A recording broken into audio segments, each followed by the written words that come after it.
Okay, so today we're going through the infection chapter and we're going through an introduction to infection and we're going to consider two different antibiotic classes and both of these antibiotic classes are very important for the GPhC exam.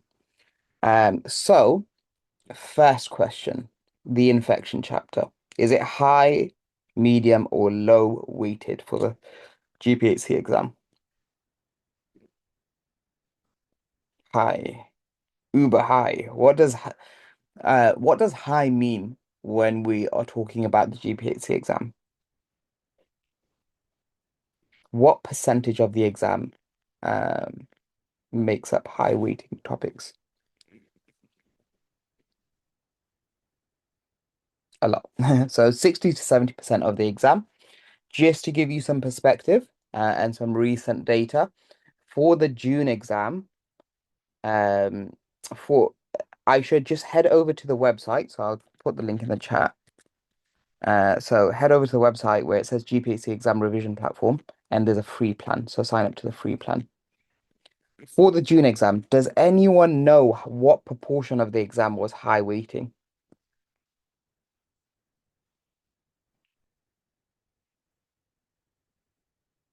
Did any, oh, by the way, did anyone who didn't sit the exam in June, did anyone actually look up the feedback from the exam?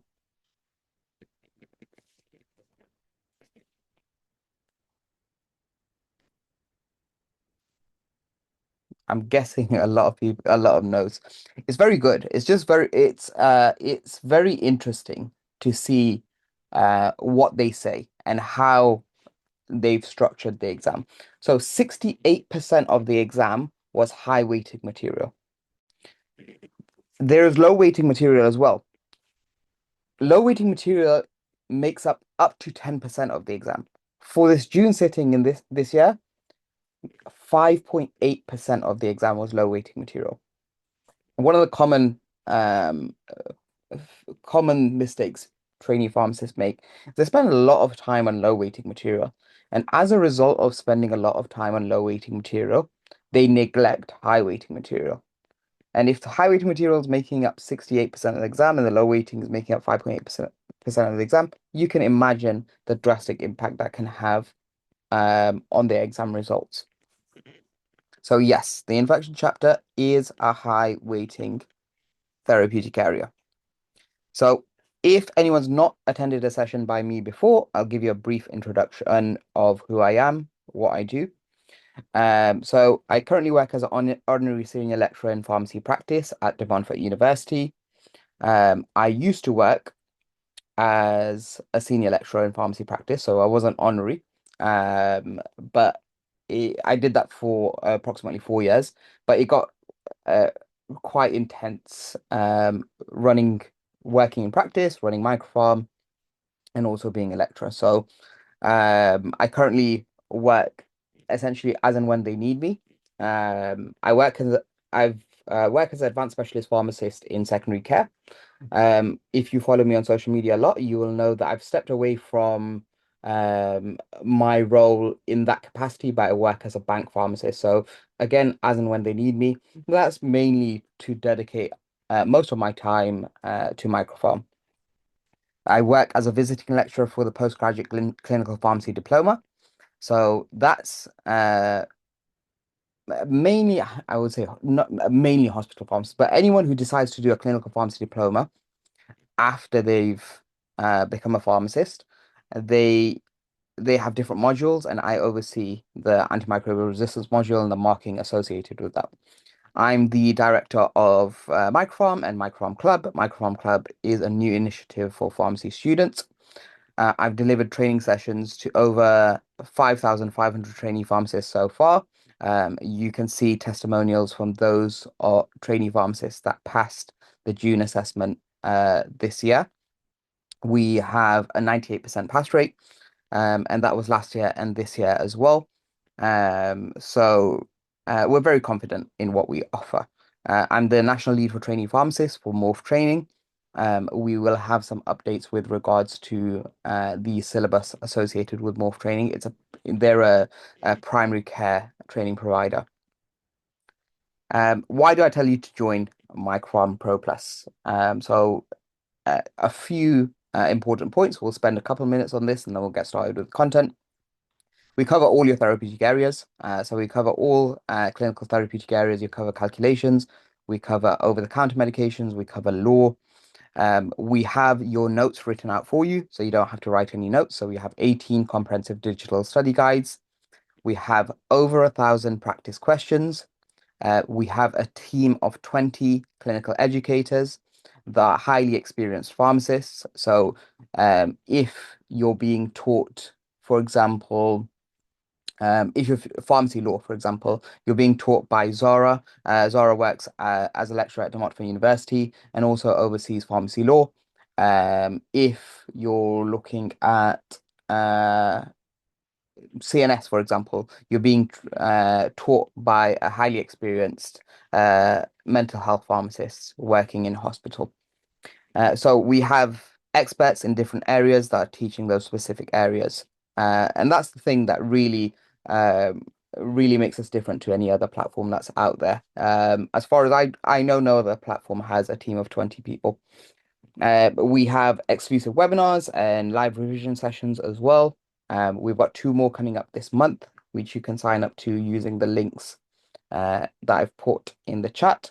We have a pass guarantee. So if you're sitting the exam for the first time and you go through all of the content and you don't pass, you get a free extension. If you're not sitting the exam for the first time, you go through all the content and you don't pass, you get a free extension as well. You're just not eligible for the refund. So the refund option is only available for first time sitters. But again, we will be there until you pass. Like I said, we've got a 98% pass rate, so fairly confident in what we offer. We are offering an early bird offering where when you sign up, we have a new product as well, which is called the MicroPharm MedBank. It has 38 videos of commonly prescribed medications, and you get that free of charge with your membership. And you'll also get an extra pack of 100 GPhC style questions. This is 12 of our members of staff. I haven't put us being able to squeeze all of them in here. But that's because I'm asking for pictures from a lot of them. So once I get a good headshot from all of them, I'll give you an updated uh, slide with everyone's headshots.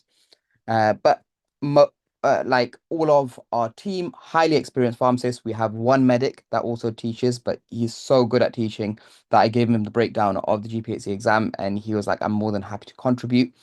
Um, some of our members of staff work with NHS England as well. Some of our members of staff work with supporting alumni from their respected universities to help them pass the GPhC exam as well.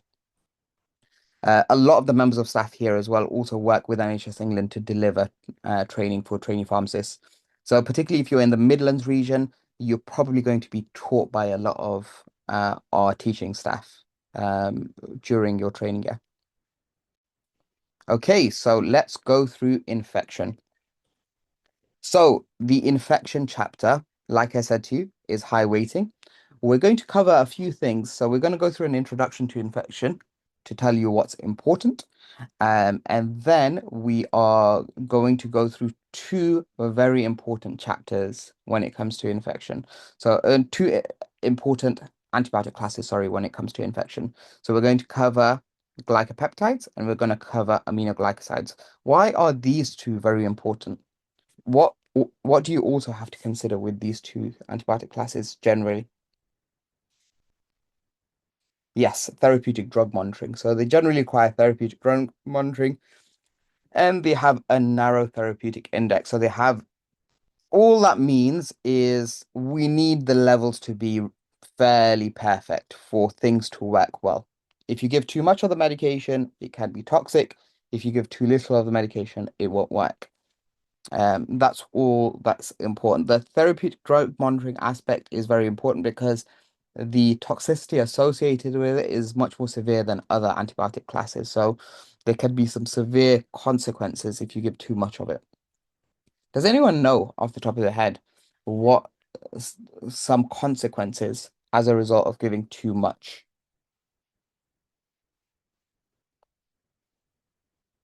Ototoxicity, absolutely, Habiba. And nephrotoxicity as well. So both very, very important. Absolutely.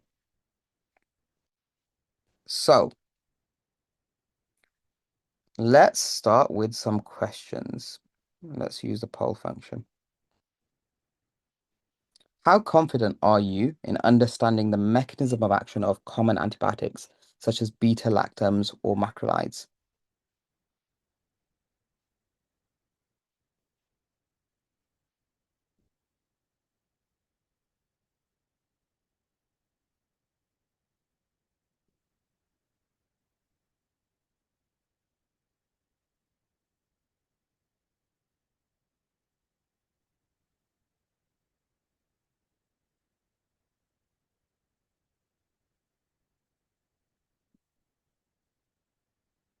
Okay, we've got a lot of people that are neutral. I remember some parts, but need to revisit details. How confident are you in identifying the most likely pathogen for specific infections?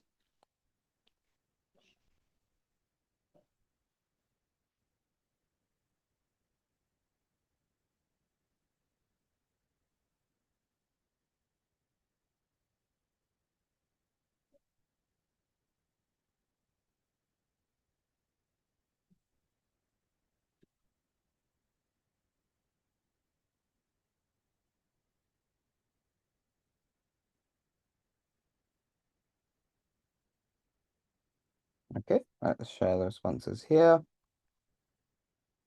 So, yeah, neutral or not confident. I can see more people leaning towards not confident, and I can see why it's quite tough.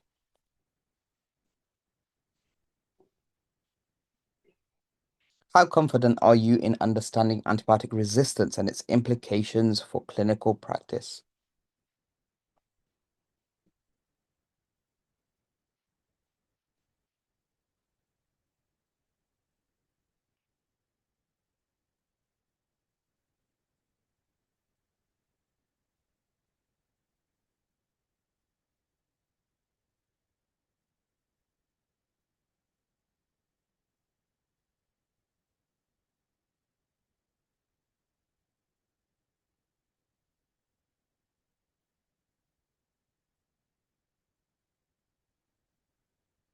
Okay, let's share the responses here.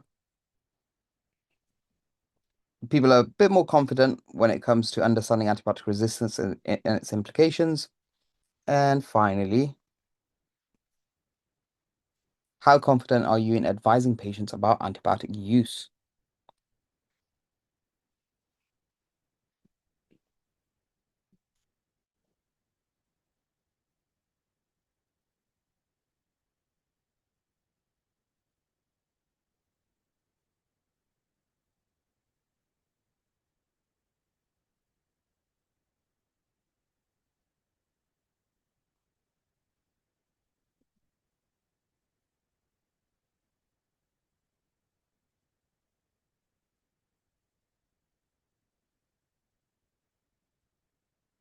Okay, let's share the responses. So slightly better when it comes to advising patients about antibiotic and its use. Okay, sorry, I had a final question that I didn't see. Bear with me. I'll put the poll up. Okay.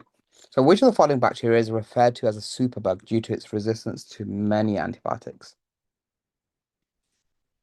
I've been a bit harsh here and I've not given you the full name of this bacteria. So essentially it's one of these bacteria can become super resistant.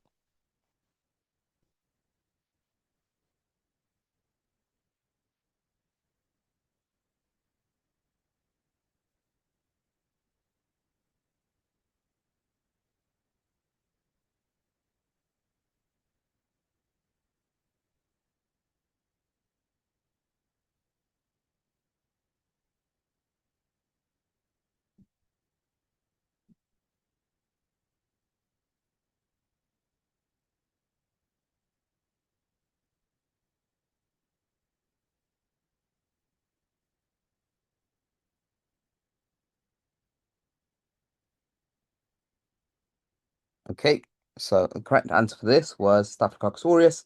And what is the name of the superbug? Can you let me know in the chat? MRSA, so methicillin resistant Staphylococcus aureus. Absolutely.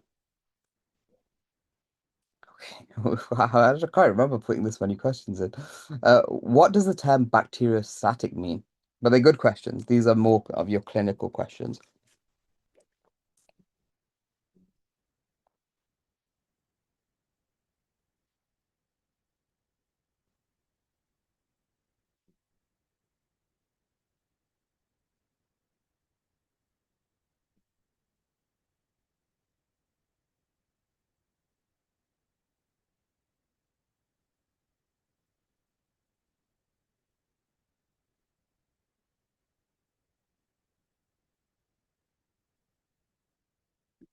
Okay, yeah, that's correct. So the correct answer is B. It slows bacterial growth. What is another alternative that could happen? What other kind of antibiotics do you get? Bactericidal. And what do bactericidal do, Nina? Do you know?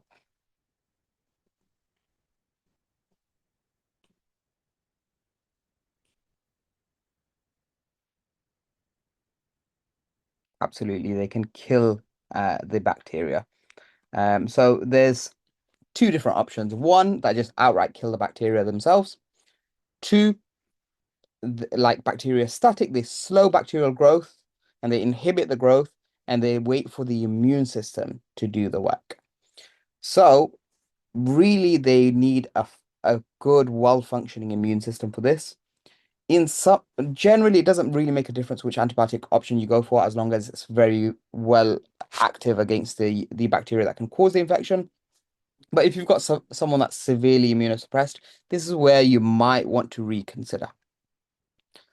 So when you open the infection chapter for the BNF, you will see a few things. The first thing you will see is a section called the Principles of Therapy. These are the important aspects that underpin everything when it comes to infection, really. So the first thing is viral infections should not be treated with antibiotics unless there's evidence of a secondary bacterial infection. I will give you an example of this. So a patient can come in with a COVID infection, but then they can develop community-acquired pneumonia driven by bacteria secondary to that initial viral infection. So they come in with a viral infection and it puts them at a greater risk of developing a bacterial infection. Does that make sense to everyone? Yeah. Samples should be taken for culture and sensitivity testing. When should these samples be taken?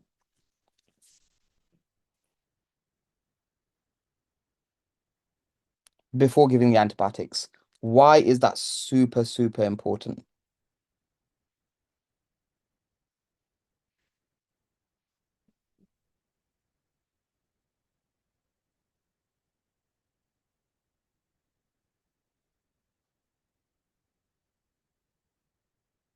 Not necessarily to avoid resistance. There's something else that's happening that's a problem.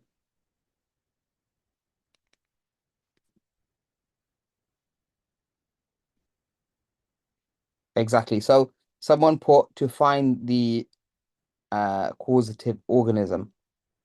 What could happen um, inadvertently if you give a few doses of treatment and then you take a look?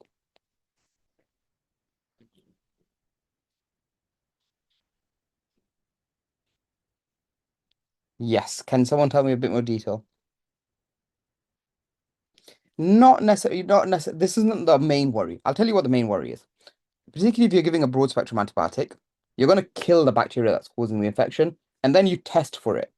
And then in the lab, you don't, it shows nothing, and it gives you this assumption that either nothing grew or something's causing an infection, but we have no idea what it is because we've already treated it. So this is the worry. You don't want to give the antibiotics before you check for it. So before you take that sample, because that sample will contain the bacteria if you've not treated it yet. But if you're giving broad spectrum antibiotics and then you take the sample, you're probably going to kill the bacteria in that sample. Iman, we shouldn't. So Iman said, why do we give broad spectrum antibiotics in emergencies, then take the sample? So I even in emergency scenarios, uh, if we have the capability, we should still take samples before we give treatment.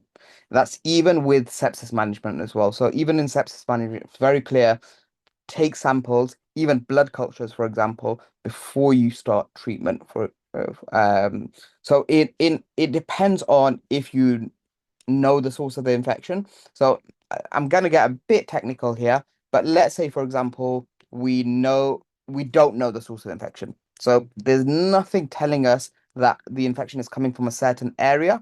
However, the patient's septic, it looks like there could be an infection going on, right?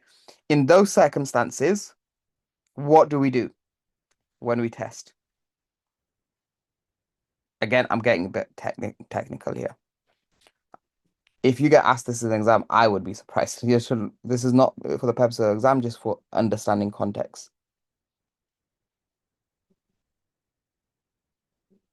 So the question was, what if you have no idea where the infection is coming from, but the patient's septic, the patient looks septic?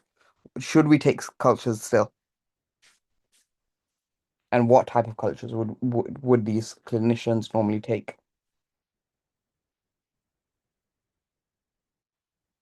Yeah, this is where you see blood cultures being taken. So they test to see if the bacteria is in the blood. So yeah, even in those emergency scenarios, if you've got the capabilities of doing so, so you've got the means to do it, you've got the equipment, you should be taking cultures. Narrow spectrum is preferred over broad spectrum antibiotics unless there's a clear indication. Why do we prefer narrow spectrum?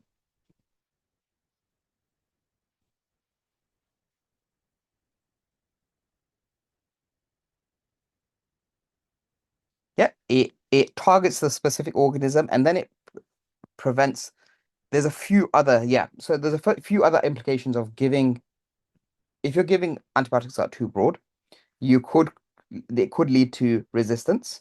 Uh, it, and you could essentially be you're also impacting bacteria that are not implicated in this infection, which increases the also increases the risk of resistance, and also it messes with the gut flora, and it also increases the risk of C. difficile as well. I'm going to speak a lot about C. difficile in future webinars, so I'm not going to speak about it too much in this webinar. There's a lot of things that impact the dose that you give a patient, the age, the weight, their liver function, their kidney function, and the severity of the disease as well. The route of administration generally depends on the severity. So you generally use IV treatment for severe infections. A good example of this is flucloxacillin. We generally use it orally. For milder cases of cellulitis, we use it IV for severe forms of cellulitis. When it comes to duration, um, you really want to consider the nature of the infection. So when it comes to community-acquired pneumonia, how long do we normally treat this patient for? If it's a mild case, we're generally treating them for 5 days. So we want to stick to that because if you treat this patient for 15 days, for example, you increase the likelihood of resistance, you increase the possibility of side effects, and it costs you more. So these are the three main reasons why we just don't want to go longer than we need to. So what would I generally advise you to? I'm going to move my head to the left.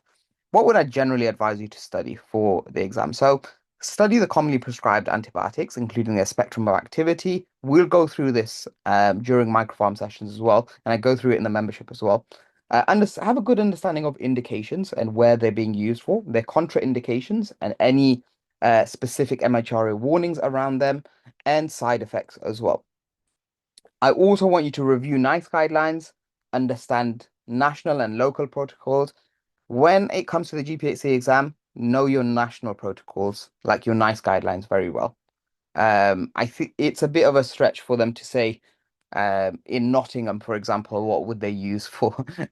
They're not going to do that. So generally the questions are going to be related with national guidelines. So have a good understanding of what treatment options are used for common infections like urinary tract infections, respiratory tract infections, skin and soft tissue infections, and sepsis. So yeah, have a good understanding of NICE. And Yasser in the chat, this Yasser has not Me. It's Yasser, one of my trainee pharmacists that I taught. Yasser has sat the exam, and he's passed the exam in June. So a very good resource that Yasser's mentioning is the treatment summaries that are available. Particularly, they're available in in the BNF. You can look them up in the BNF online. So have a good understanding of NICE and the treatment summaries, and focus on them and know them well. Um, Okay, so review key counseling points, such as the importance of completing courses, food interactions, and alcohol warnings, and also be aware of considerations for specific populations. Okay, is there a antibiotic? Is this antibiotic an antibiotic that you can't give to children, for example, like doxycycline? Is it you're really mindful about using it in elderly patients or immunocompromised patients? And memorize major side effects of antibiotics. So the fact that, and it's like someone mentioned earlier, the fact that we spoke about gentamicin and it can be nephrotoxic, talk, make sure you understand those. And some can prolong QT intervals, so know those. There are some drugs with therapeutic drug monitoring. So these are like aminoglycosides and glycopeptides. So understand, especially for these medications, the monitoring requirements for them. So here's a mnemonic. That's a good place to start. So we're going to start talking about aminoglycosides. And this is a way that I remember different types of aminoglycosides. And I know trainee pharmacists love mnemonics. So a gentle nurse stopped talking. This helps you recall amikacin, gentamicin, neomycin, streptomycin, and tobramycin. Which one from these five is the most commonly prescribed aminoglycoside in the UK? Gentamicin, absolutely. So gentamicin is the most commonly prescribed antibiotic in the UK. The most commonly prescribed aminoglycoside antibiotic in the UK. How does it work? How do aminoglycosides work? Does anyone know?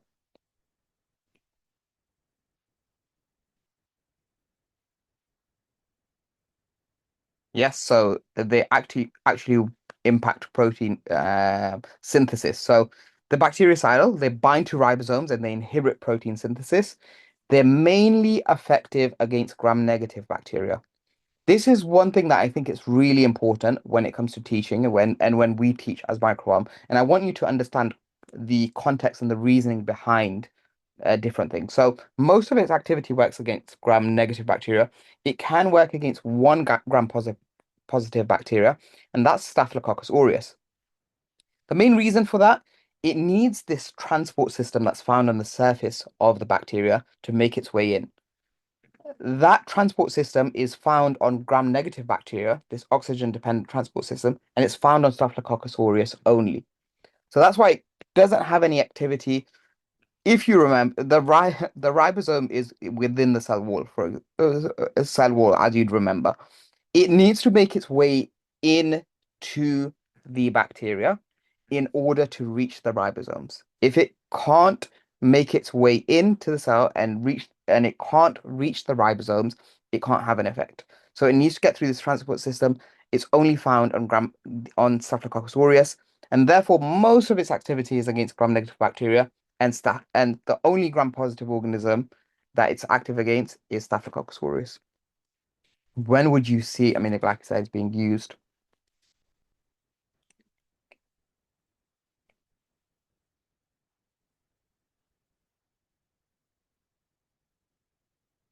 Infective endocarditis, yes, possibly meningitis.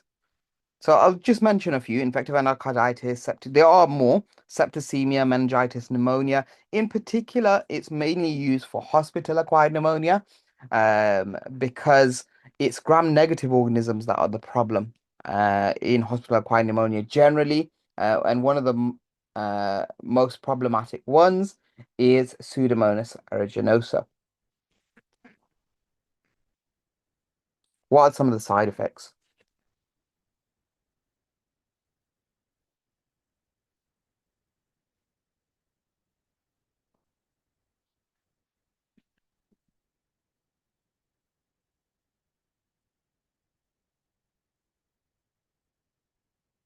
Okay, nephrotoxicity, ototoxicity. Absolutely. So it can cause neuromuscular issues. It can cause irreversible ototoxicity and nephrotoxicity. It can cause antibiotic-associated colitis and peripheral neuropathy, and it can cause electrolyte imbalances. So the ototoxicity is really important because it's irreversible. Any damage that occurs as a result of ototoxicity is irreversible. The nephrotoxicity is reversible. However, of course, it's still a severe side effect.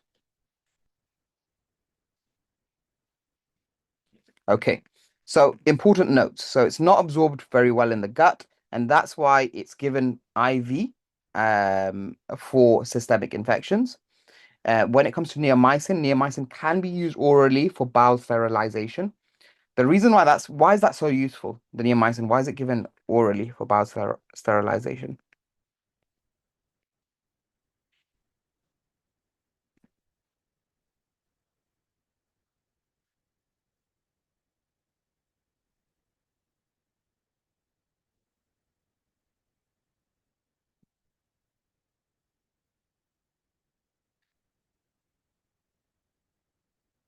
Okay. Yeah, so basically it has local action in it, and you need local action. Generally, you prefer once daily over multiple daily dosing. We will speak about that later on. And contraindications and cautions. Cautiously use with those with muscle weakness, so myasthenia gravis, and avoid in combination with ototoxic and nephrotoxic drugs. Um, Yasu's put a very useful BNF chapter summaries in the chat. Just one thing to be mindful of that. That was actually made by my friend, and he did these fantastic notes for the exam. But we sat the exam in 2017. So we actually studied together during at university, and we studied together for pre-reg, but it was in 2017. So just be mindful of those notes that most of the things will be relevant, but some may be slightly outdated. Um, yeah, very good notes. Generally, very good notes. The only thing I'll say is they were made in 2017. Okay, glycopeptides. So how do they work? Oh, sorry, I forgot about. So the last bit, cautiously used with those with myasthenia gravis. As I said earlier, it can cause neuromuscular issues and therefore can exacerbate myasthenia gravis. Avoid combination with ototoxic and nephrotoxic drugs, because they increases the risk of ototoxicity or nephrotoxicity. How do glycopeptides work?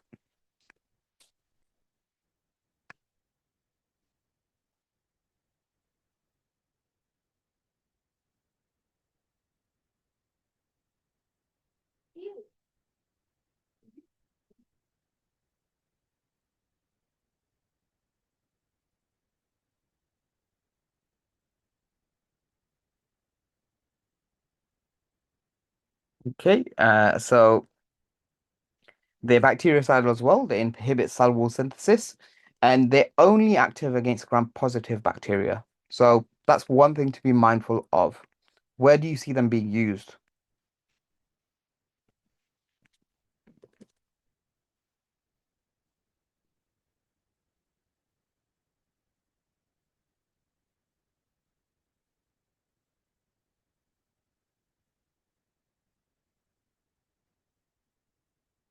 Yeah, so generally they'll be used for C. difficile infection. Are we using them IV or orally for C. difficile infection? Oral only. So that's a very important thing, oral only. So they can be used for they can be used for infective endocarditis, surgical prophylaxis when there's a high risk of MRSA, because they have good activity against MRSA as well. Side effects. Tell me some side effects.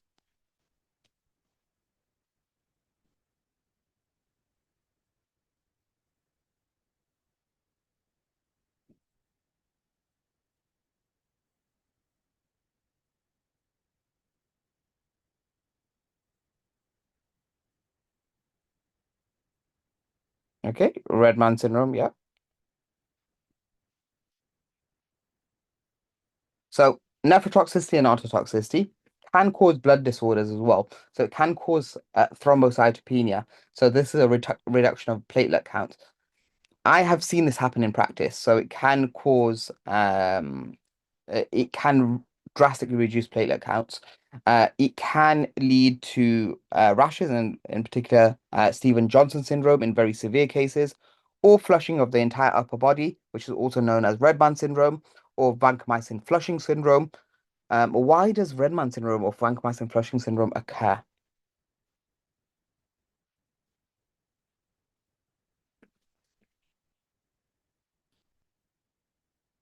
Yes, it's because it's given too quickly. So if it is given too quickly, that's when Redman syndrome can occur. So it's generally due to the speed of the infusion.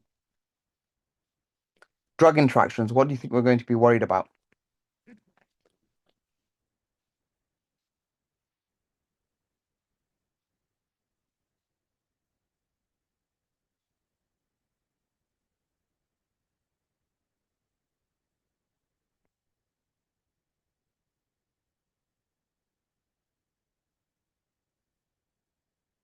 Okay, so yeah, anything that could increase the risk of ototoxicity or nephrotoxicity, generally you want to avoid. So I've given you some examples here as well. And we generally want to avoid that. We can't always do this, but we generally want to avoid them with elderly patients.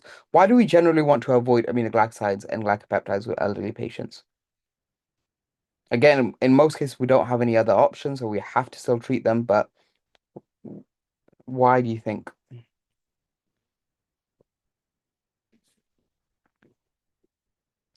Generally, they might have some reduced kidney function. Um, Absolutely. So that's the reason why we're just a bit more mindful. They may have reduced kidney function. They may have some level of hearing impairment as well.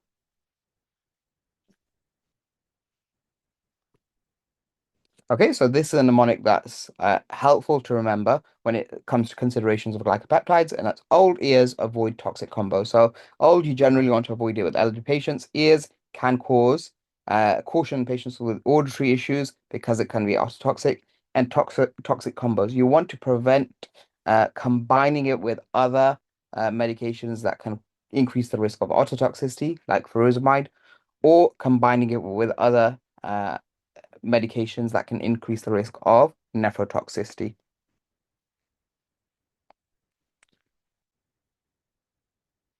No, so back to the question, and the ototoxicity is just we're worried about it can impact hearing, so it can lead to hearing loss or tinnitus, but we're not worried about vision here.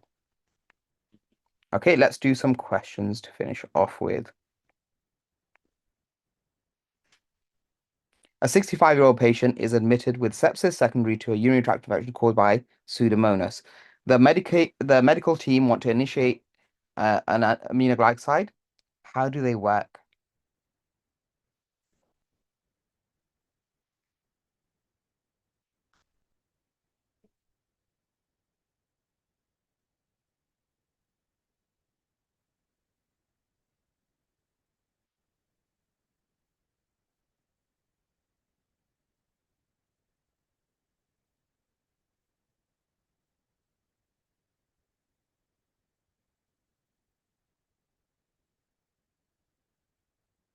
Okay, let's share the response. So the correct answer is B. They bind to ribosomes and they inhibit protein synthesis.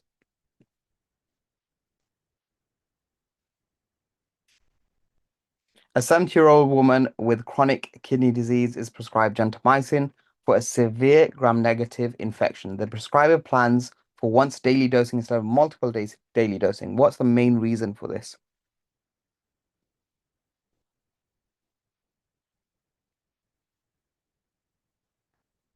I did mention previously that it's preferred, but I didn't tell you why, just because of this question. I thought it'd be a good learning opportunity.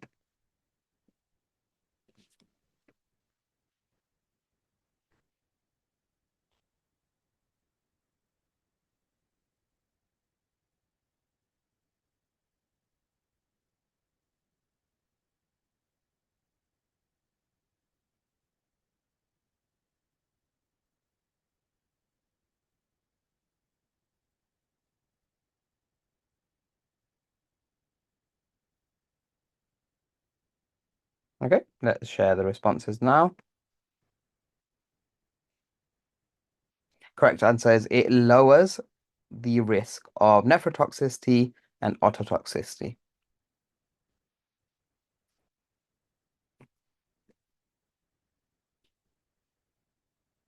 Okay, and a 24-year-old patient is being counseled on the importance of antimicrobial stewardship. Which of the following best explains why narrow spectrum antibiotics are preferred over broad spectrum agents?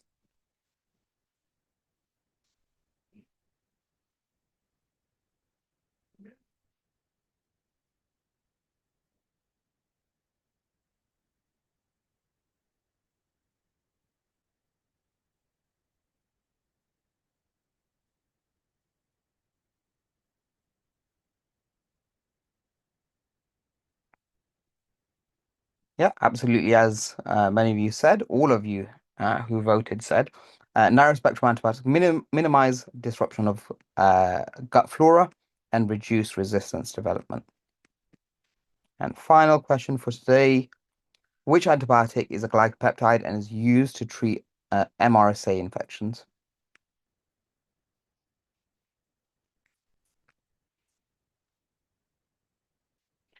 What I wanted to do with the final 10 to 15 minutes, I know a lot of people here have already signed up to the membership. Recognize quite a few names, and I know a lot of people here have not signed up to the membership. I wanted to spend the last 10 minutes doing an overview of how to use the membership for members, but it probably gives a lot of you an opportunity to see it if you're not a member. Would anyone find that useful? Can you let me know in the chat? Yeah. Okay, perfect. Let me share the response. So the correct answer for this was vancomycin. So let's go through the membership now.